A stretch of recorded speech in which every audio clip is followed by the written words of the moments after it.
भूगोल की पाठ्य पुस्तक सामाजिक विज्ञान के लिए जो है एनसीईआरटी की, उसका पाठ संख्या 5 का आज हम लोग अध्ययन करेंगे। इसका नाम है मानव संसाधन।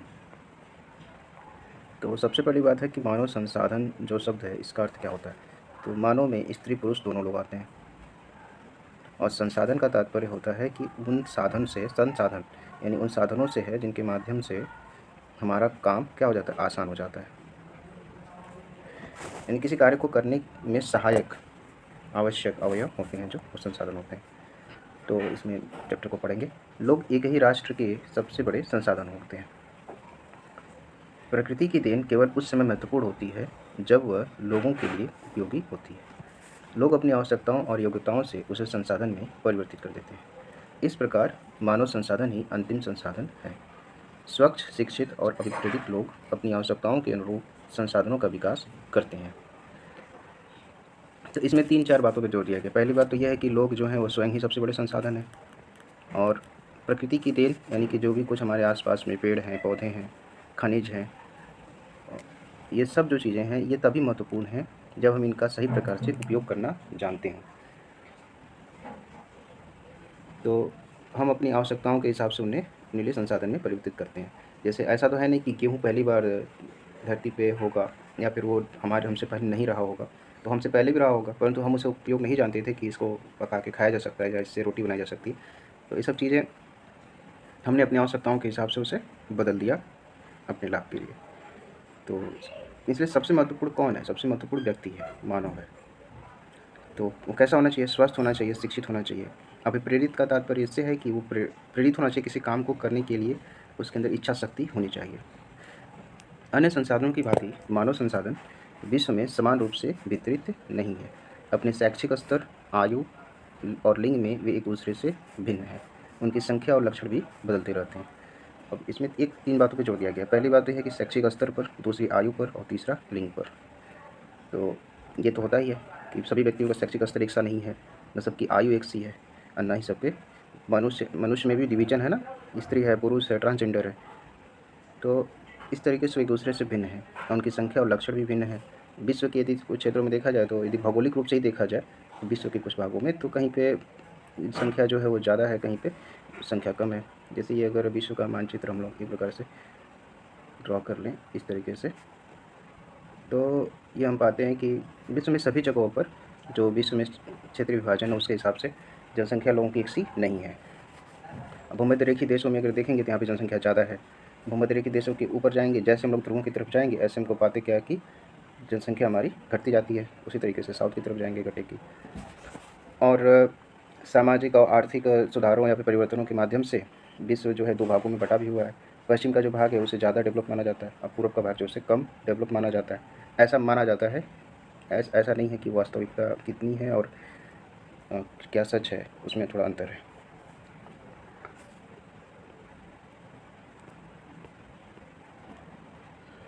अब इस भाग में दिखाया गया कि कक्षा के स्तर पर जो भिन्नता हम विश्व के स्तर पर बात कर रहे हैं, उसको कक्षा के स्तर पर किस प्रकार से देखा जा सकता है।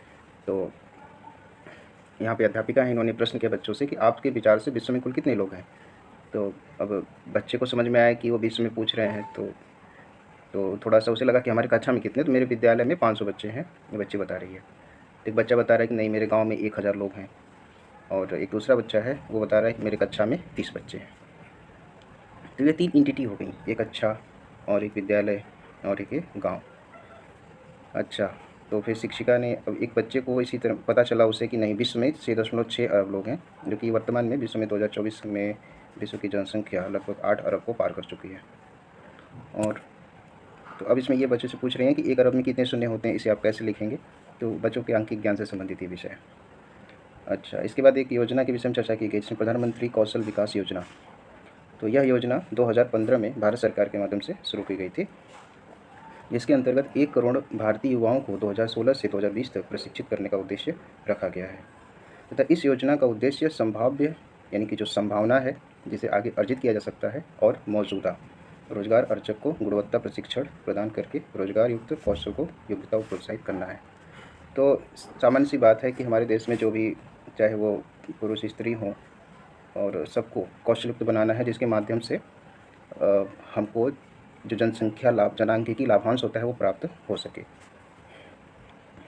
तभी मानव संसाधन का समुचित उपयोग हो पाएगा। आगे है जनसंख्या का वितरण। भूपृष्ठ पर जिस प्रकार लोग फैले हैं उसे जनसंख्या का वितरण प्रारूप कहते हैं। तो उसे जनसंख्या वितरण का प्रतिरूप कहते हैं। ये है क्या चीज़? स्वरूप है कि पूरे विश्व में किस प्रकार से लोग फैले। जैसे अगर हम विश्व की बात ना करके भारत की ही बात करें तो भारत में ही जनसंख्या का वितरण प्रारूप बहुत ही अलग है। विश्व की जनसंख्या का 90% से अधिक भाग भूपृष्ठ के लगभग 30% भाग पर निवास करता है। विश्व में जनसंख्या का वितरण अत्यंत असमान है। कुछ क्षेत्र बहुत घने बसे हुए हैं, कुछ बिरले बसे हुए हैं। अब इसमें कुछ क्षेत्रों के विषय में चर्चा की गई है, उनको देखेंगे। दक्षिण और दक्षिण पूर्व एशिया, यूरोप और उत्तर पूर्व उत्तर अमेरिका घने बसे क्षेत्रों में है। अब ये जो क्षेत्र बता रहे हैं इनके हिसाब से हम लोग अगर एक मैप के हिसाब से देखें तो कह रहे हैं दक्षिण और दक्षिण पूर्व एशिया, तो ये विश्व का मैप हो जाता है हमारे लिए। इसी तरीके से हम एक मैप डायग्रामेटिकली ड्रॉ कर लेते हैं और ये ऑस्ट्रेलिया हमारा हो जाएगा। तो इस तरीके से कहें दक्षिण और दक्षिण पूर्व एशिया यानी कि ये वाला जो हिस्सा है, ये भारत के पास का जो हिस्सा है, भारत, इंडोनेशिया, मलेशिया, यहाँ पे लाओस, थाईलैंड, वियतनाम, जो कंट्री यहाँ पे आती हैं, इन सब की बात कर रहा है। यूरोप कंट्रीज़ की बात कर रहा है। भूमध्य सागर के किनारे के जो उत्तर में स्थित देश हैं उनकी बात कर रहा है। ये उत्तरी अटलांटिक महासागर के जो हिस्से से दिखाई देने वाले देश हैं, उत्तर अटलांटिक महासागर के पूरब में। और तीसरा उत्तर पूर्व उत्तर अमेरिका। तो इसमें उत्तर पूर्व उत्तर अमेरिका तो कनाडा हो गया ऊपर वाला हिस्सा, और यहाँ पे अमेरिका है, नीचे मैक्सिको है, और नीचे और भी बहुत से देश हैं, उसमें बनाया नहीं जा सकता। तो ये अमेरिका का जो भाग है उत्तर पूर्व उत्तर और ये पूर्व, यानी कि इस वाले हिस्से की बात कर रहा है यहाँ पे। तो यहाँ पे ज़्यादा घना बसा हुआ क्षेत्र है। अच्छा, इसके अलावा और क्या चीज़ें हो सकती हैं जनसंख्या को प्रभावित कर रही है? तो उच्च अक्षांशीय क्षेत्रों। तो उच्च अक्षांशीय क्षेत्र कौन से हैं? उच्च अक्षांशीय क्षेत्र जैसे कि उच्च अक्षांशीय क्षेत्र कौन से हो सकते हैं? ये तो हो गया 0 डिग्री इक्वेटर। ठीक, अब इसके उत्तर की तरफ बढ़ेंगे तो यहाँ पे 23 से 1/2 डिग्री का उत्तरी जो रेखा जिसे कर्क रेखा कहते हैं वो पास करती है। दक्षिण की तरफ जाएंगे तो मकर रेखा पास करती है 23 से 1/2 पे साउथ में, और 23 से 1/2 पे नॉर्थ में कर्क रेखा पार करती है। तो उच्च अक्षांशीय क्षेत्र का मतलब हो गया ये उत्तर वाला हिस्सा 90%। उच्च पर्वतों, जो विश्व के पर्वतीय भाग हैं उनकी बात कर रहा है। विश्व के पर्वतीय भाग, बहुत से पर्वतीय भाग हैं। जैसे यदि भारत की बात की जाए तो हिमालय का क्षेत्र है, यूरोप की बात यूराल का क्षेत्र है, यहाँ पे रॉकीज पर्वत, एंडीज पर्वतमाला है दक्षिणी अमेरिका में, यहाँ पे उत्तरी अमेरिका में रॉकीज पर्वतमाला है, यहाँ प्लेशियन है। तो इस तरीके से विश्व के जैसे एटलस ये एटलस है, यहाँ पे आल्प्स है। तो ये जो क्षेत्र हैं विश्व के, उन क्षेत्रों में जनसंख्या जो है उसका वितरण कम है। और विश्वतीय वनों के क्षेत्रों में बहुत कम लोग रहते हैं। विश्वतीय वनों के क्षेत्र में उत्पादकता तो ज़्यादा होती है, परंतु मानव जो रहता है, जनसंख्या जो वितरण है वो कम होता है। विश्वतीय वनों की बात किसकी कर रहा है? तो अमेजन के जैसे वन हो गए, जंगल हो गए यहाँ पे, जैसे कांगो रिपब्लिक हो गया, कांगो कंट्रीज यहाँ पे इनके जंगल हो गए। भारत के भी ये जो यहाँ पे दक्षिणवर्ती भाग हैं, क्योंकि भारत में ये रेखा नहीं आती है इतना, फिर भी कर्क रेखा आती है। ये जो डायग्राम थोड़ा सा उतना अच्छा नहीं बना है तो इसमें वो चीज़ें उतनी अच्छे से नहीं क्लियर हो पाएंगी, एक रफ आइडिया देने की कोशिश की गई है। तो विषुवत वृत्त की दक्षिण की अपेक्षा विषुवत वृत्त के उत्तर में बहुत अधिक लोग रहते हैं। अच्छा, ऐसा क्यों होता है कि विषुवत वृत्त के दक्षिण में कम लोग हैं और विषुवत वृत्त के उत्तर में अधिक लोग हैं? क्योंकि यदि आप मैप को देखेंगे तो आप पाएंगे कि विषुवत वृत्त के उत्तर में जो स्थल वाला भाग है वो ज़्यादा है, जबकि दक्षिण में स्थलीय भाग कम है। विश्व की कुल जनसंख्या के लगभग 3/4 लोग 2 महाद्वीपों एशिया और अफ्रीका में रहते हैं। ये एक अच्छी जानकारी है कि 2 ही महाद्वीप, एशिया अफ्रीका। अब अगर देखेंगे तो ये दोनों महाद्वीपों के अधिक से अधिक देश जो हैं वो या तो भूमध्य रेखा पर होते हैं या तो फिर कर्क रेखा पर अवस्थित होते हैं, तो इसलिए भी ऐसा होता है।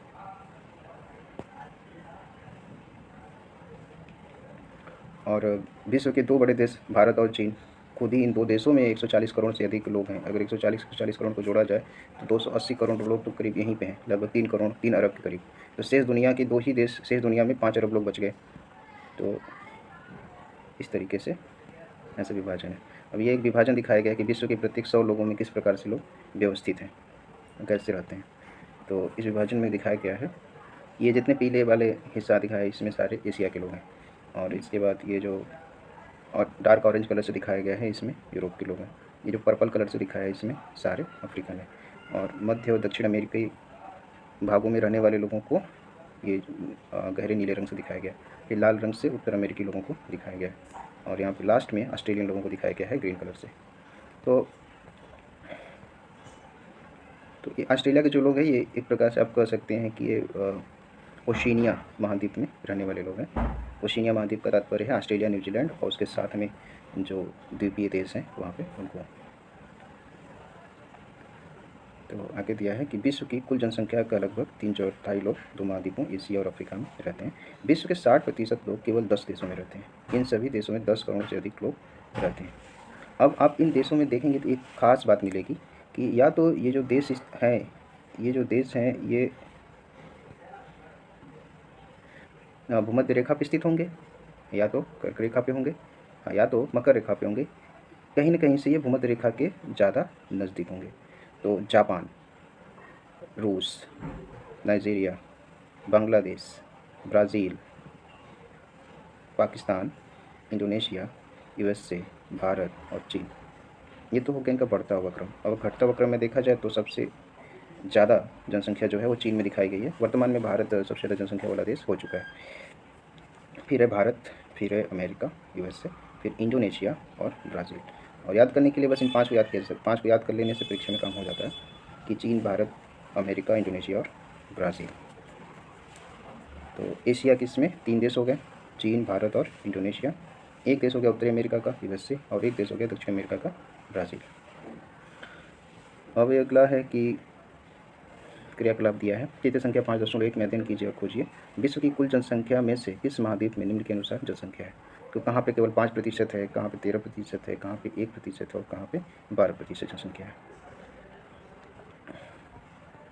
तो ये क्रियाकलाप करने के लिए एक मैथमेटिकल पोजीशन हो गया एक तरीके से कि अब आपको सारे व्यक्तियों की संख्या इसमें से निकालनी पड़ेगी और उसके माध्यम से, और 100 में आप उसे भाग दे देंगे तो आपको पता चल जाएगा। जैसे उदाहरण के लिए हम लोग एक करके देख लेते हैं कोई, कि जैसे हम देख लेते हैं जितने ब्लू वाले हैं, जितने ये ऑरेंज वाले हैं, यानी यूरोप में रहने वाले लोग हैं, उनकी संख्या कितनी है। उनकी संख्या कितनी, 1 2 3 4 5 6 7 8 9 10 11 12, उनकी संख्या कितनी है, 12 के करीब। यानी विश्व की कुल जनसंख्या को कितने प्रतिशत हो गए, लगभग 12% हो गए। तो अब वो किस रेंज में आते हैं, तो केवल 13 में आते हैं, 5 में आते हैं या 12 में आते हैं। तो डी वाले ऑप्शन में वो आते हैं, केवल 12% में यूरोप के लोग। आगे दिया है कि जनसंख्या का घनत्व। पृथ्वी पृष्ठ के एक इकाई क्षेत्र में रहने वाले लोगों की संख्या को जनसंख्या का घनत्व कहते हैं। सामान्य रूप से यह प्रति वर्ग किलोमीटर में व्यक्त किया जाता है। संपूर्ण विश्व का औसत जनसंख्या घनत्व 51 व्यक्ति प्रति वर्ग किलोमीटर है। ये जो डाटा है याद करने लायक है। सबसे अधिक जनसंख्या घनत्व दक्षिण मध्य एशिया में है। इसके पश्चात क्रमशः पूर्व एशिया और दक्षिण पूर्व एशिया में है। अब ये जो क्षेत्र बोल रहा है, सबसे पहली बात है जब ऐसे इन क्षेत्रों का नाम लिया जाए तो ये क्षेत्र हमारे दिमाग में आ जाने चाहिए। ये दक्षिण मध्य एशिया कौन से हैं, तो अगर भारत की बात किया जाए तो ये भारत हो गया, और ये यहाँ से थाईलैंड वगैरह वाला एरिया है, और यहाँ से वियतनाम और चीन का क्षेत्र है। फिर भारत के यहाँ नीचे जाएंगे तो यहाँ पे श्रीलंका पड़ता है, यहाँ पे अंडमान द्वीप है, और यहाँ पे जावा है, इस तरीके से इंडोनेशिया है, मलेशिया है, इस तरीके से कंट्रीज़ हैं। तो इनमें ही हमको देखना है कि संपूर्ण विश्व का जनसंख्या घनत्व किस तरीके से काम करता है। तो दक्षिण मध्य एशिया में सबसे ज़्यादा है। तो कौन सा दक्षिण मध्य एशिया का भाग है, तो ये वाला जो भाग दिख रहा है, ये वाला हिस्सा दक्षिण मध्य एशिया का। इसके बाद पूर्वी एशिया में है, तो पूर्वी एशिया ये वाला हिस्सा, यहाँ पे ताइवान है और यहाँ पे जापान भी है, तो ये वाला हिस्सा भी आ जाता है। इसके बाद दक्षिणी पूर्वी एशिया में है, और इसके बाद कौन सा क्या, दक्षिणी पूर्वी एशिया, जिसमें कि भारत भी आता है, ये हिस्सा। जब कक्षा के पूरे 30 विद्यार्थी उपस्थित होते हैं तब हमारी कक्षा बहुत भरी हुई लगती है, लेकिन जब यही विद्यार्थी स्कूल के सभा भवन में बैठते हैं तब वह कक्ष खुला और खाली दिखाई पड़ता है। ऐसा क्यों है, इस बच्चे के मन में प्रश्न आया। तो इस बच्चे ने उत्तर दिया क्या, क्योंकि सभा भवन का आकार या क्षेत्र कक्षा से बड़ा होता है, लेकिन जब स्कूल के सभी विद्यार्थी सभा भवन में आ जाते हैं तब सभा भवन भी भरा हुआ दिखाई देने लगता है। तो कुल मिला कि ये एक कक्षा के आधार पर कि कक्षा में जब सारे बच्चे भर जाते हैं तो वहाँ का घनत्व क्या हो जाता है, अधिक हो जाता है। अच्छा, कक्षा से बाहर सब आ जाते हैं, यानी बड़े आकार वाले क्षेत्र में आ जाते हैं सभा भवन में, तो वहाँ पे उनका घनत्व कम दिखाई देता है। ठीक है, तो ये चीज़ बताया जा रहा है। भारत की जनसंख्या का औसत घनत्व 382 व्यक्ति प्रति वर्ग किलोमीटर है। घनत्व की बात थोड़ी समझने के लिए यह है कि जैसे ये कोई क्षेत्र हो गया, अब इस क्षेत्र का एक एरिया होगा, मान लेते हैं इस क्षेत्र की एरिया कितनी है, एक इकाई है जिसे 1 वर्ग किलोमीटर कहा गया है, 1 वर्ग किलोमीटर 1 किलोमीटर स्क्वायर। तो इसमें कह रहा है कि इसमें 382 व्यक्ति भारत में 1 वर्ग किलोमीटर में रहते हैं। तो उन व्यक्तियों के बीच में इसमें खड़ा कर दिया जाए, तो ये 382 लोग इस तरीके से इसमें खड़ा हो जाएं और उनके बीच का स्पेस की बात की जाएगी। तो इसे मान लेते हैं ये व्यक्ति ए है और यहाँ पे कोई व्यक्ति बी है, तो इनके बीच में एक दूरी होगी। ये जो दूरी है, इस दूरी का घट जाना घनत्व के बढ़ जाने के बराबर है। ठीक, एक तरीके से समझिएगा, व्यक्तियों की संख्या का इस क्षेत्र में बढ़ जाना घनत्व का बढ़ जाना है, तथा व्यक्तियों की संख्या का घट जाना घनत्व का घट जाना है। जनसंख्या वितरण को प्रभावित करने वाले कारक तो क्या है? पहला स्थलाकृति। तो स्थलाकृति से पहले भौगोलिक कारक हैं। तो भौगोलिक कारक में पहला है स्थलाकृति, फिर है जलवायु, फिर है मृदा, फिर है जल और फिर है खनिज। तो हम लोग एक एक को देखते हैं। तो सबसे पहला है स्थलाकृति। लोग सदैव पर्वतों और पठारों की तुलना में मैदानी भागों में रहना पसंद करते हैं, क्योंकि ये क्षेत्र खेती, विनिर्माण और सेवा क्रियाओं के लिए उपयुक्त होते हैं। गंगा के मैदान विश्व के सबसे अधिक घने बसे हुए क्षेत्र हैं, जबकि एंडीज, आल्प्स और हिमालय जैसे पर्वत विरल बसे हुए हैं। तो मैदानी भागों की बात करें, आप कहीं पे देखिए तो मैदानी भागों में जनसंख्या ज़्यादा पाई जाती है, वहाँ मैदान पाए जाते हैं और वहाँ पे उपजाऊ मिट्टी पाई जाती है, खेती की जा सकती है और जलवायु लगभग मैदानों में सामान्य से होती है। दूसरी चीज़ है जलवायु। लोग सामान्य रूप से चरम जलवायु, जो अत्यधिक गर्म अथवा अत्यधिक ठंडी, जैसे सहारा मरुस्थल, रूस के ध्रुवीय प्रदेश, कनाडा और अंटार्कटिका में रहने से बचते हैं। तो इन क्षेत्रों की बात कर रहा है कि सहारा का मरुस्थल, सहारा मरुस्थल है कहाँ पे? तो सहारा मरुस्थल कहाँ है? सहारा मरुस्थल अफ्रीका महाद्वीप में है। ये भूमध्य सागर है, वह सागर के दक्षिण में। और यहाँ पे कौन सा ओशियन है? अटलांटिक ओशियन है। कौन सा? South Atlantic ocean. तो साउथ अटलांटिक ओशियन के पूरब में, और यहाँ पे रेड सी पड़ता है, अफ्रीकन पेनिनसुला है तो इसके पश्चिम में। तो ये जो क्षेत्र है ये सहारा का रेगिस्तान है। यहाँ पे इस क्षेत्र में गर्मी बहुत ज़्यादा पड़ती है, चूँकि रेगिस्तान है, सबसे बड़ा रेगिस्तान है। दूसरा, विश्व का सबसे बड़ा रेगिस्तान भारत का है, थार का। दूसरी बात कह रहा है कि रूस के ध्रुवीय प्रदेश, अब भूमध्य सागर के ऊपर वाले भाग में यहाँ पे रूस का क्षेत्र आता है। तो ये कैसे? ये निम्न अक्षांशीय भाग में पड़ता है, उच्च अक्षांशीय भाग में पड़ता है। निम्न अक्षांशीय में तो सहारा वाला पड़ता है, उच्च अक्षांशीय भाग में पड़ता है। और ध्रुवों की तरफ जाने पर जलवायु परिवर्तन में जो प्रक्रिया होती है उसमें तापमान गिरता है। देखिए साइबेरिया का क्षेत्र आ जाता है, जहाँ पे ठंडी बहुत ज़्यादा पड़ती है, बहुत सी कोल्ड होती है। तो यहाँ पे भी चरम जलवायु हो जाती है, तो लोग रहना कम पसंद करते हैं। फिर आता है कनाडा। कनाडा भी इसी क्षेत्र में पड़ता है, लगभग इसी क्षेत्र का मतलब उन अक्षांशीय विस्तार के बीच में पड़ता है, जिसमें कि ठंडी जलवायु चरम स्तर पर होती है। और अंटार्कटिका ये वाला नीचे वाला हिस्सा विश्व का, ये दक्षिणी ध्रुव के पास पड़ता है और यहाँ पे भी चरम जलवायु होती है, सामान्य रूप से ठंडी बहुत ज़्यादा होती है, इसलिए यहाँ पर भी रहना लोग कम पसंद करते हैं। अगला है मृदा। उपजाऊ मृदाएं कृषि के लिए उपयुक्त भूमि प्रदान करती हैं। भारत में गंगा और ब्रह्मपुत्र, चीन में हुआंगही, चांगजियांग और मिस्र में नील नदी के उपजाऊ मैदान बहुत घने हुए बसे हुए क्षेत्र हैं। ये जो नदियाँ दिया है, सबसे पहली बात है कि आप लोग को ऐसा करना चाहिए कि तुरंत एक रफ मैप ही सही, डायग्राम ड्रा करके इन नदियों को उसमें डिक्टेट कर लेना चाहिए। जैसे इसमें दिया है कि भारत में गंगा और ब्रह्मपुत्र, तो ये भारत की बात की जाए तो ये भारत हो गया हमारा। गंगा यहाँ से निकलती है गंगोत्री से और यहाँ से बहती हुई ये अरब सागर में गिर जाती है। उसी तरीके से यहाँ मानसरोवर के पास में राकसताल से ये निकलती है आपकी ब्रह्मपुत्रा, जिसका नाम चीन में बदल जाता है, क्या हो जाता है, यहाँ पे नामचा पर्वत है और इसके पास से ये गुजर के भारत में एंट्री करती है असम के माध्यम से, और फिर इसके बाद आके गंगा में मिल जाती है और ये दोनों मिल करके मेघना बन जाती हैं। और ये दोनों जा करके कहाँ गिर जाती हैं? बंगाल की खाड़ी में गिर जाती हैं। शायद मैंने गंगा का गलत बोल दिया, अरब सागर, तो बंगाल की खाड़ी का एरिया है ये, बे ऑफ बंगाल का है।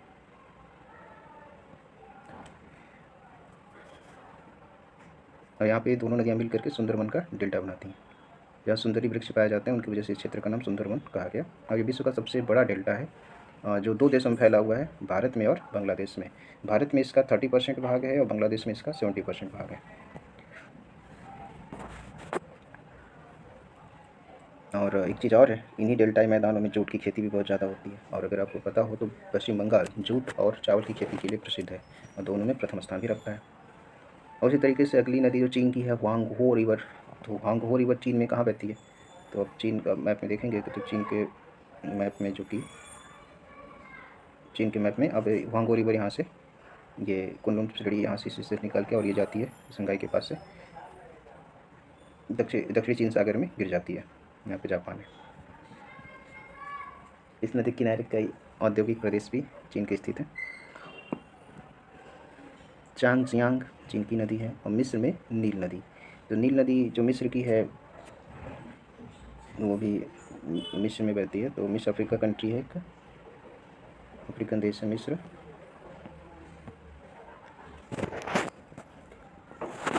बीच बीच में गड़बड़ हो रहा है।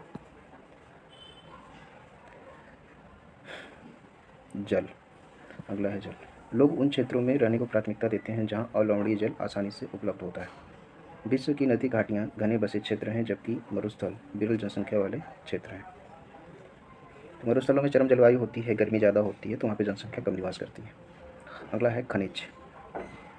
खनिज निक्षेपों वाले क्षेत्र अधिक बसे हुए हैं। ठीक है।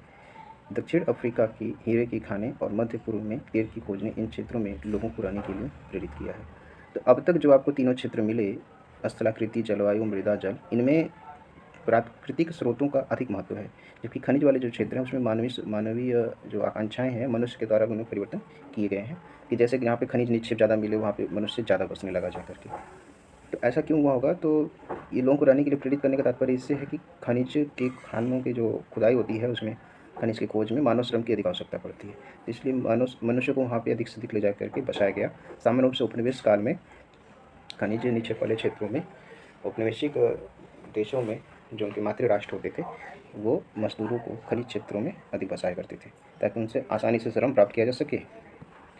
इसके बाद आता है सामाजिक, सांस्कृतिक और आर्थिक कारक। आर्थिक कारक, औद्योगिक क्षेत्र रोजगार के अवसर प्रदान करते हैं। लोग बड़ी संख्या में इन क्षेत्रों की ओर आकर्षित होते हैं। जापान में ओसाका और मुंबई भारत में दो घने बसे क्षेत्र हैं। तो जापान का जो ओसाका है ये सूती वस्त्र उद्योग के लिए प्रसिद्ध है।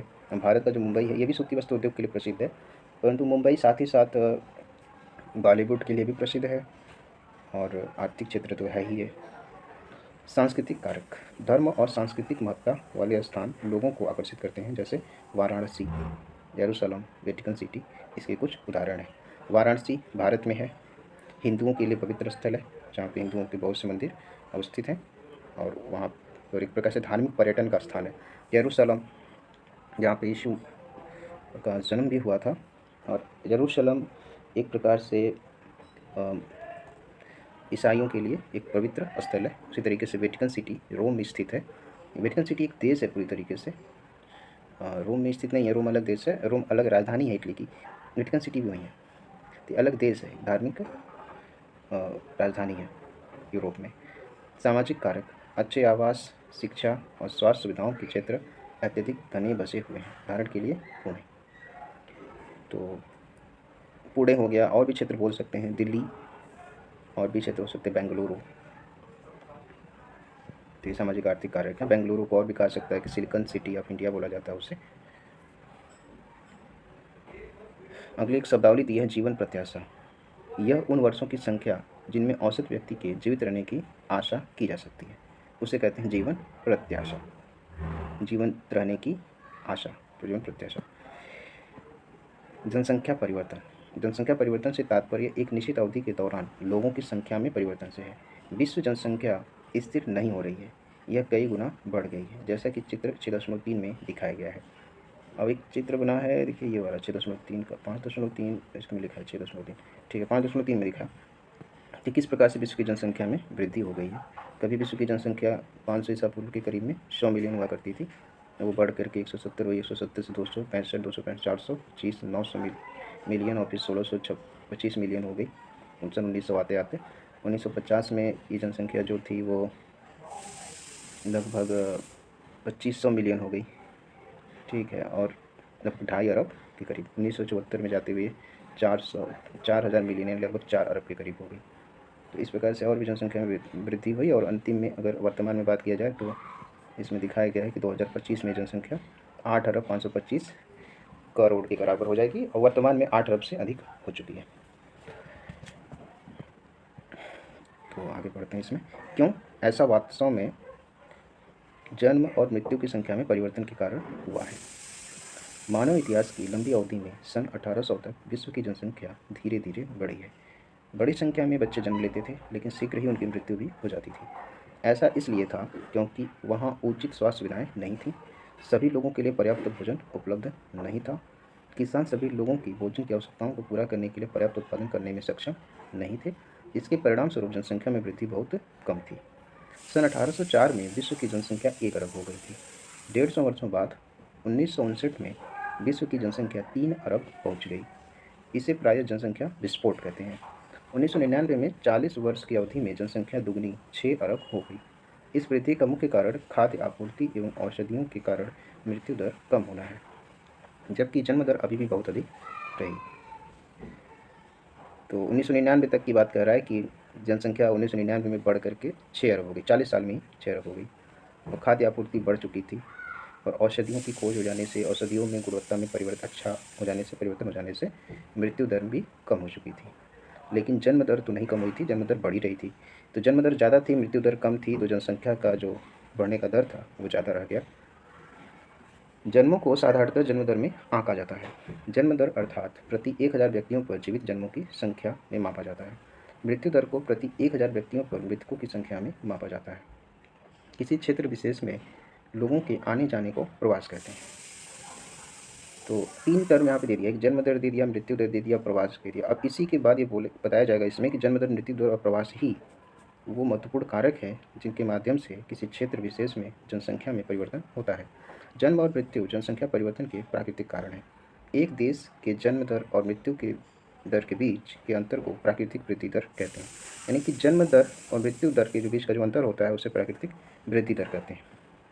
विश्व में जनसंख्या के बढ़ने का मुख्य कारण प्राकृतिक वृद्धि दर का तीव्रता से बढ़ना है। तो जन्म दर, मृत्यु दर में अंतर किस प्रकार से होता है कि प्राकृतिक वृद्धि दर अधिक हो जाती है, उसको इन डायग्राम्स में दिखाने का प्रयास किया गया है।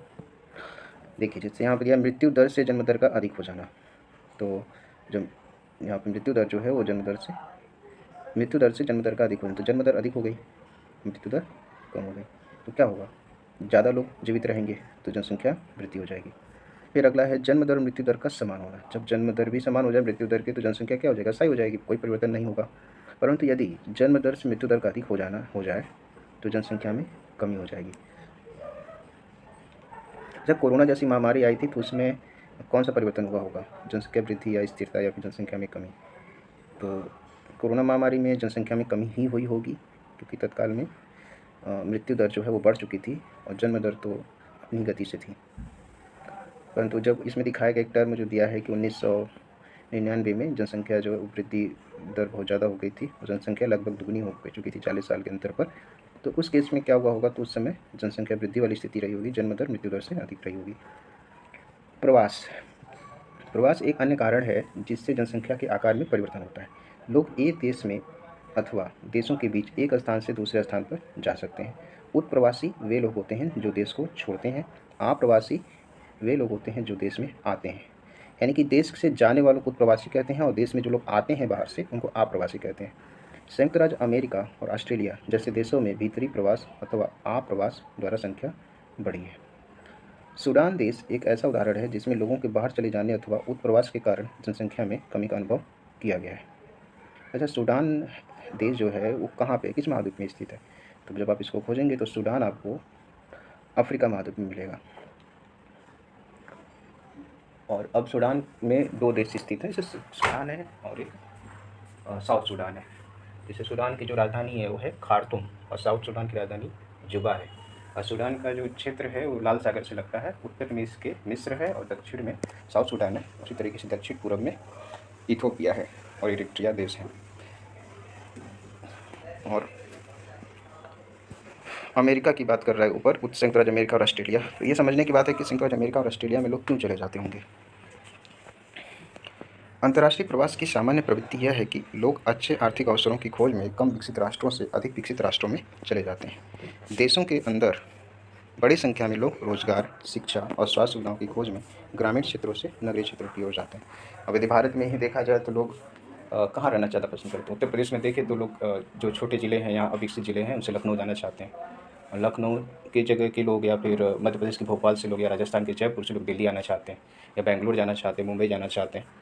तो वो उन शहरों क्षेत्रों में जाना चाहते हैं जहाँ पर रोजगार, शिक्षा और स्वास्थ्य सुविधाएँ अच्छे उपलब्ध हों। फिर आता है जनसंख्या परिवर्तन के प्रतिरूप।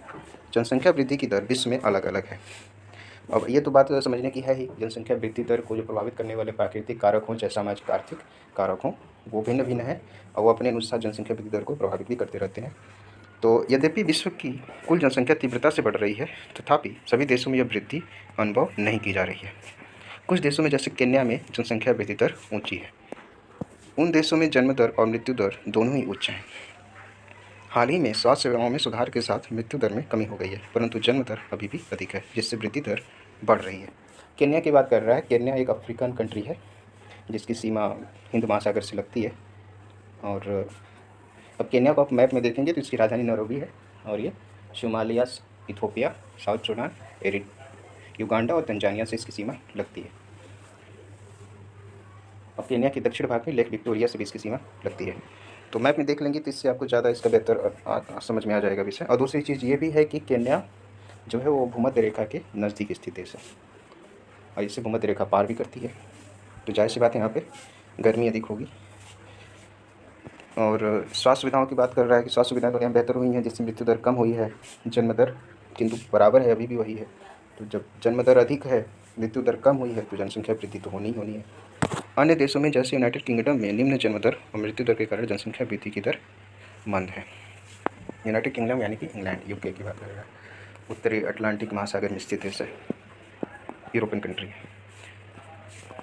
अब ये विश्व का एक मानचित्र बनाया गया है जिसमें कि जनसंख्या वृद्धि दर को दिखाया गया है कि प्राकृतिक वृद्धि की वार्षिक दर कितनी है। अब आप इसमें ध्यान से देखें तो आपको वही अक्षांशीय विस्तार के आधार पर ज़्यादा आसानी से समझा जा सकता है कि 0 डिग्री अक्षांश से उत्तर की तरफ जाने पर आप देखेंगे तो जो जनसंख्या की वृद्धि दर है वो घटती जा रही है। ठीक है, मतलब ऐसे इस तरीके से इसको समझ सकते हैं कि जैसे ये देखा जाए उच्च वृद्धि दर कहाँ पे, तो अति उच्च वृद्धि दर कहाँ कहाँ है ये दिखाया है। यहाँ पे कौन सा हिस्सा है, ये अरबियन पेनिनसुला का हिस्सा है, सऊदी अरब, यमन और यूएई, इन देशों को दिखाया गया है। फिर इसके बाद ये अफ्रीका महाद्वीप में दिखाया गया है, ये किन देशों को दिखाया गया है इसमें, तो इसमें नाइजर, चाड और सूडान को दिखाया गया है। और इसमें साउथ में दिखाया गया है इन 2 देशों को, जिसमें कांगो रिपब्लिक और अंगोला को दिखाया गया। उसी तरीके से उत्तरी अमेरिका महाद्वीप में यहाँ पे कोस्टा रिका को दिखाया गया है, वैसे भारत में भूटान को दिखाया गया। तो और इसके अलावा और भी देश है जहाँ पे जनसंख्या भी अधिक है। इसके बाद उच्च देशों में दिखाया गया, उच्च में मैक्सिको, जहाँ से यहाँ पे ये अफ्रीका के देश हैं, यहाँ पे अल्जीरिया, लीबिया, मिस्र, यहाँ पे इजराइल और लेबनान, सीरिया, इनको शेकेस मेडागास्कर को दक्षिण अफ्रीका महाद्वीप में। और बहुत से देश हैं जैसे पेरू दिखाया, यहाँ पे बोलीविया दिखाया गया है और यहाँ पे जैसे पराग्वे को दिखाया गया। तो इन देशों को और इसी तरीके से यहाँ पे पापुआ न्यू गिनी और म्यांमार, थाईलैंड, यहाँ पे अफ़गानिस्तान के उत्तर में ये पाकिस्तान, अफ़गानिस्तान दोनों को दिखाया। तो ये देशों को दिखाया कि ये यहाँ पे उच्च वृद्धि दर है। आदर्श स्थिति कहाँ पे है, तो आदर्श स्थिति भारत में हमारा जो है एक आदर्श स्थिति में स्थित देश है। इसके बाद निम्न वृद्धि दर भी है, कहीं पे जनसंख्या घट भी रही है कुछ देशों में, जैसे 0.9 या कम है, या 0 या ह्रास की स्थिति में जनसंख्या है। ऐसे भी देश हैं दुनिया में, जैसे यूरोप में देखिए तो रूस है, इसको दिखाया है, और जापान जहाँ पे जनसंख्या वृद्धि दर घट रही है। उसी तरीके से यूरोप के बहुत सारे देश हैं, ये तो पूरा एक ब्लॉक है यूरोप का जहाँ पे जनसंख्या वृद्धि दर घट रही तेज़ी के साथ। तो इसका आप अध्ययन कर सकते हैं। फिर आता है जनसंख्या का संगठन। किसी देश की जनसंख्या कितनी भी अधिक हो, उस देश के आर्थिक विकास के स्तर से कुछ अंतर नहीं पड़ता। ठीक है, तो ऐसा नहीं होता है कि जनसंख्या बहुत ज़्यादा है, घर के अंदर बहुत सारे लोग हैं या देश में बहुत ज़्यादा जनसंख्या है तो उससे उनका बहुत ज़्यादा विकास हो जाता है। उदाहरण के लिए आप उत्तर प्रदेश और बिहार को देख सकते हैं, जिनकी फैसिलिटी की इमेज जो है कभी सही नहीं हो पा रही है। उदाहरण के लिए बांग्लादेश और जापान अति घने बसे देश हैं, लेकिन जापान बांग्लादेश से आर्थिक रूप से अधिक विकसित देश है। तो अब यहीं पे बात की जाएगी कि आखिर जनसंख्या ज़्यादा होनी चाहिए कि जनसंख्या हमारे संसाधन से संपूर्ण होनी चाहिए, यानी कि वो मानव संसाधन के गुणों से युक्त होनी चाहिए। तो एक संसाधन के रूप में लोगों की भूमिका को समझने के लिए हमें उनके गुणों के बारे में जानने की आवश्यकता होती है। लोग अपनी आयु, लिंग, साक्षरता स्तर यानी कि पढ़े लिखे होना, स्वास्थ्य दशाओं, व्यवसाय और आय के स्तर पर एक दूसरे से भिन्न होते हैं। लोगों की इन विशेषताओं के बारे में जानना आवश्यक है।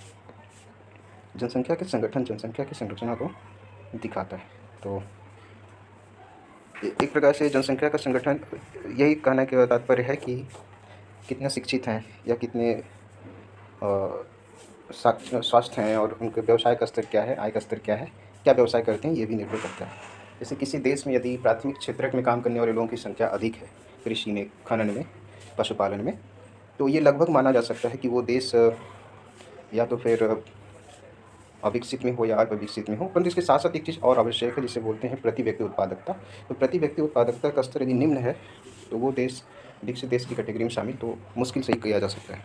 मतलब ऐसा सामान्य रूप से देखा जाता है कि जो भी विकासशील या अल्प विकसित देश हैं वहाँ पर प्रति व्यक्ति उत्पादकता जो होती है बहुत कम होती है। अब यहाँ पे एक सोचने की विषय दिया है कि प्रत्येक व्यक्ति समाज के लिए संभाव्य संसाधन है। मानव संसाधन के रूप में आपका क्या योगदान होगा? तो जो भी व्यक्ति समाज में है दिखाई दे रहा है वो कुछ ना कुछ जीवित रहने के लिए करता है, परंतु उसे लगता है कि हम अपने लिए कर रहे हैं। कम्युलेटिव रूप से, सामूहिक रूप से वो एक देश के विकास के लिए आवश्यक कार्यों को करता रहता है, परंतु उससे उसका अनुभव कम ही हो पाता है। जैसे यहाँ पे देखा है प्राथमिक क्षेत्र से, एक मैं किसान हूँ, दूसरा जैसे मैं घर की देखभाल करती हूँ।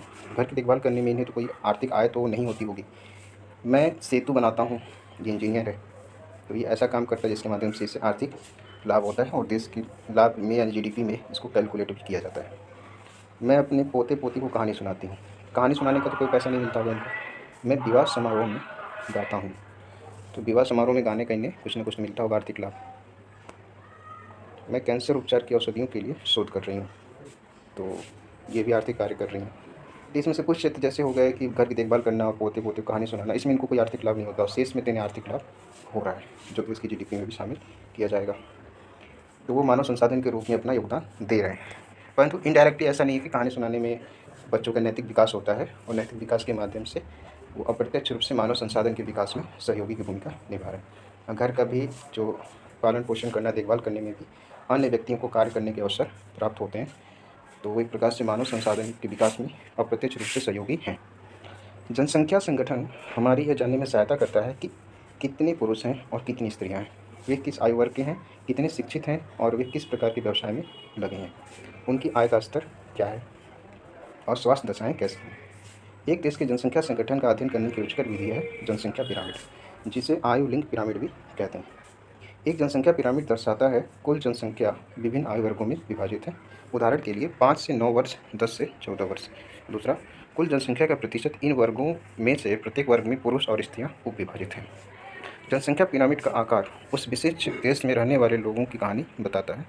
जैसे बच्चों की संख्या किसे मानते हैं, तो 15 वर्ष से नीचे, तो ऐसे बच्चों की संख्या मानते हैं निचले भाग में दिखाई गई है और यह जन्म के स्तर को दर्शाती है। ऊपर का आकार वृद्ध लोगों का है, 65 वर्ष से अधिक की संख्या को दर्शाता है और मृतकों की संख्या को भी यह दर्शाता है। तो ये हो गया जनसंख्या का पिरामिड है। और एक केन्या का पिरामिड बनाया है, केन्या देश जिसके बारे में हम लोग बात किए कि उसके दक्षिण भाग में विक्टोरिया झील पाई जाती है। तो अब इसमें है जनसंख्या पिरामिड एक देश में आश्रित लोगों की संख्या भी बताता है। युवा आश्रित लोग 15 वर्ष से कम आयु के और वृद्ध आश्रित लोग 65 वर्ष से अधिक आयु के। आश्रित आयु जनसंख्या के अंतर्गत आते हैं। कार्यरत आयु वर्ग 15 से 65 वर्ष के लोगों को आर्थिक रूप से सक्रिय वर्ग में रखा गया है। तो अगर कार्यशील जनसंख्या की बात की जाती तो उसे हम लोग 15 से 65 वर्ष कहते हैं। आश्रित लोगों में 2 प्रकार के आश्रित आते हैं, युवा आश्रित जो कि 15 वर्ष से कम है और वृद्ध आश्रित जो कि 65 वर्ष से अधिक है। अब इन सबको केन्या का जो पिरामिड है इसमें, या फिर जो भी हम लोग जनसंख्या पिरामिड यहाँ बना हुआ है जनसंख्या पिरामिड, तो उसमें दर्शाया गया है। भारत का भी जनसंख्या पिरामिड या अन्य देशों का जनसंख्या पिरामिड बनाया जा सकता है। तो अब इससे पहले इससे पहले एक छोटी सी जो बच्चों के बीच में स्टोरी चल रही है जनसंख्या पिरामिड को समझने की, उसको पढ़ लेते हैं। ये त्रिभुजाकार प्रतीत होने वाला आरेख क्या है? तो बच्ची बताती है कि यह जनसंख्या पिरामिड है। अच्छा, तो अब एक क्वेश्चन और इसमें रोज उठता है कि वह क्या है? यह एक देश में पुरुष और स्त्रियों की वर्तमान जनसंख्या को उनके आयु वर्ग में दर्शाया करते हैं। ठीक है, वो भी जनसंख्या पिरामिड की ही बात कर रहा है। तो फिर पूछता है कि क्या मैं डिटेक्टिव बन सकता हूँ जहाँ एक देश की जनसंख्या का पता लगाया जा सकता है? तो यहाँ पे उसका उत्तर आता है अवश्य, हम 3 देशों का अध्ययन करते हैं। अब 3 देशों का हम लोग अध्ययन करेंगे इसमें। तो उसमें केन्या का पिरामिड जो कि पहले नंबर पर है। तो केन्या का पिरामिड आप यहाँ पे देख सकते हैं कि जो एकदम नीचे वाला भाग है 0 से 4 वर्ग, यानी 0 से 4 वर्ष के बच्चे हैं इसमें लोग हैं। 5 से 9 वर्ष तक के, 10 से 14 वर्ष तक की। ये जो क्षेत्र है जिसमें नीली रेखा से दिखाया गया है, तो यहाँ तक का जो क्षेत्र है ये बच्चों की संख्या है। फिर 15 से लेकर के जो 59 वर्ष तक का क्षेत्र है, यहाँ पे ये कार्यशील जनसंख्या को दिखाया गया है। और उसके बाद आश्रित जनसंख्या और वृद्ध जनसंख्या, मृत्यु हुए लोगों की संख्या को दिखाया गया है। और उत्तर की तरफ जाती हुई पिरामिड स्ट्रिप होता जा रहा है, यानी कि सिकुड़ता जा रहा है और त्रिभुजाकार होता जा रहा है। परंतु ऐसा नहीं है कि सारे देशों के पिरामिड त्रिभुजाकार ही होते हैं। तो हम लोग केन्या का अध्ययन करते हैं। एक देश का जनसंख्या पिरामिड जिसमें जन्म दर और मृत्यु दर दोनों ही ऊंचे हैं, आधार पर चौड़ा है और ऊपर तीव्रता से संकरा हो जाता है। ऐसा इसलिए है, बहुत से बच्चे जन्म लेते हैं, लेकिन उनमें से अधिकतर की मृत्यु शैशव काल में ही हो जाती है और कुछ ही बड़े हो पाते हैं। इसलिए वहाँ वृद्ध लोगों की संख्या बहुत कम है। इस स्थिति को केन्या की पिरामिड के द्वारा दर्शाया गया है। जैसे यहाँ पे देखिए, तो यहाँ पे ऊपर जाते हुए स्ट्रिप हो गया है, तो जन्म दर भी ऊँची है, मृत्यु दर भी ऊँची है। फिर आगे है, जिन देशों में मृत्यु दर विशेष रूप से बहुत छोटे बच्चों में कम हो रही है, युवा आयु वर्ग का पिरामिड चौड़ा है, क्योंकि शिशु प्रौढ़ावस्था तक जीवित रहते हैं, मतलब वही 30 से 35 वर्ष। यह भारत के पिरामिड में दृष्टिगोचर होता है। तो ये थोड़ा सा 30 से 35 नहीं, ये 55 से 60 वर्ष के लगभग चला जाएगा। तो भारत के पिरामिड में दृष्टिगोचर होता है। चित्र संख्या 5.8 भारत का पिरामिड दिखाया गया इसमें किस तरीके से। तो नीचे 0 से 14 से 15, 10 से 14 और 15 से 19 इस क्षेत्र तक तो बच्चे दिखाया है 15 वर्ष तक। फिर इसके बाद ये बीच में 69 तक दिखाया है, जो कि प्रौढ़ावस्था की बात कर रहा है ये। और उसके बाद आश्रित और मृत लोगों की संख्या को। इस प्रकार का जनसंख्या में युवा सापेक्षता अधिक है। इसका अर्थ है मजबूत और वर्धमान बढ़ती हुई श्रम शक्ति है। युवाओं की संख्या ज़्यादा है तो श्रम की शक्ति ज़्यादा है, परंतु श्रम शक्ति का उपयोग सरकारें किस प्रकार से अच्छे मानव संसाधन के रूप में कर पाती हैं, यह इस बात पर निर्भर करता है कि सरकार के द्वारा उस श्रम शक्ति के उपयोग के लिए अवसंरचना, रोजगार और जन कल्याण के क्षेत्रों में किस प्रकार से निवेश और कार्य किए गए हैं। जैसा कि भारत में है तो बेरोजगारी दर यहाँ बहुत ज़्यादा है और जनसंख्या के मानव अवसंरचना विकास के लिए योजनाएं तो लाई गई हैं, परंतु योजनाओं का सही प्रकार से क्रियान्वयन न होने के कारण जनहन लाभांश का उचित लाभ देश को नहीं मिल पा रहा है। कम जन दर वाले जापान जैसे देशों में आधार पर पिरामिड शंकरा है। देखिए जापान का पिरामिड बना है। घटी मृत्यु दर के कारण लोग वृद्ध आयु तक पहुंच जाते हैं, तो वृद्ध आयु तक पहुंच गए। अब ये भारत में ये वाला जो स्ट्रिप था, केन्या में देखेंगे तो स्ट्रिप कुछ ज़्यादा ही स्ट्रिप था इस तरीके से। भारत में देखेंगे तो ये जो स्ट्रिप था कुछ थोड़ा सा, भारत में ये वाला स्ट्रिप जो था थोड़ा सा चौड़ा था बीच में। और अब जापान में तो इस दोनों से भिन्न दिखाई दे रहा है। जापान में उत्तर की तरफ थोड़ा स्ट्रिप हो गया, बीच में जो संख्या वो ज़्यादा है और नीचे की तरफ लगभग बराबर की तरफ है। तो ये है कि वृद्ध लोगों की संख्या जापान जैसे देश में ज़्यादा है, लोग अधिक आयु तक जीवित रहते हैं। अब इसका कारण क्या हो सकता है? तो वहाँ पर जन्म दर तो एक प्रकार से सामान्य है, 0.9% की जन्म दर वाले क्षेत्रों में जापान आता था, 0.9% वृद्धि प्रतिवर्ष। और दूसरी बात ये थी कि जापान में मानव श्रम, मानव संसाधन विकास उच्च स्तर का है। तो ऐसा क्यों है, इसे बताया भी गया है नीचे। कुशल, उत्साही, आशावादी और सकारात्मक दृष्टि से जैसे युवा जन किसी राष्ट्र के भविष्य होते हैं। हम भारतवासी भाग्यशाली हैं कि हमारे पास ऐसा संसाधन है। उन्हें योग्य एवं उत्पादक बनाने के लिए, कुशल बनाने और अवसर प्रदान करने के लिए अवश्य ही शिक्षित किया जाना चाहिए। शिक्षा पर जोर देने की बात की गई है। तो क्या शिक्षा एक ही माध्यम हो सकता है? शिक्षा के साथ साथ स्वास्थ्य सुविधाएँ और क्षमता निर्माण, स्किल डेवलपमेंट और एक प्रकार से व्यावसायिक बुद्धि का विकास किया जाना अति आवश्यक है। तभी हम लोग अपने जनन लाभांश का अधिक से अधिक लाभ ले सकेंगे। और साथ में जो भी स्किल इंडिया मिशन जैसे प्रोग्राम जो भारत सरकार के द्वारा चलाए जा रहे हैं, उन पर जोर देना चाहिए और उनके माध्यम से मानव संसाधन विकास को गति दी जा सकती है। आगे अभ्यास प्रश्न हैं जिनको प्रश्न के आधार पर किया जा सकता है, हम लोग पढ़ लेते हैं। तो पहला है, लोगों को एक संसाधन क्यों समझा जाता है? दूसरा है, विश्व में जनसंख्या के असमान वितरण के क्या कारण हैं? विश्व की जनसंख्या अत्यंत तीव्रता से बढ़ रही है, क्यों? चौथा प्रश्न है, जनसंख्या परिवर्तन को प्रभावित करने वाले किन्हीं दो कारकों की भूमिका का वर्णन कीजिए। पाँचवा, जनसंख्या संगठन से क्या तात्पर्य है? छठवां, जनसंख्या पिरामिड क्या है? ये किसी देश की जनसंख्या को समझने में किस प्रकार मदद करते हैं? तो आप अपने अनुसार जनसंख्या का पिरामिड देश के लिए ही नहीं बना सकता, शहरों के लिए बनाया जा सकता है, गाँव तक के लिए जनसंख्या का पिरामिड बनाया जा सकता है। और यदि इनको अलग अलग प्रकार से विभाजित करके देखा जाएगा तो हम ये भी जान पाएंगे कि अच्छा, हमको किन क्षेत्रों पर अधिक कार्य करने की आवश्यकता है। ये सामान्य रूप से प्रोजेक्ट कार्यों में सम्मिलित किए जाते हैं। सही को चित्रित कीजिए। जनसंख्या वितरण शब्द से क्या तात्पर्य है। अब जनसंख्या वितरण क्या है, जनसंख्या का विभाजन एक प्रकार से होगा ये। किसी विशेष क्षेत्र में समय के साथ जनसंख्या में किस प्रकार परिवर्तन होता है, पहला। दूसरा, किसी विशेष क्षेत्र में जन्म लेने वाले लोगों की संख्या के संदर्भ में मृत्यु प्राप्त करने वाले लोगों की संख्या क्या है। या तीसरा, किसी दिए हुए क्षेत्र में लोग किस प्रकार वितरित हैं।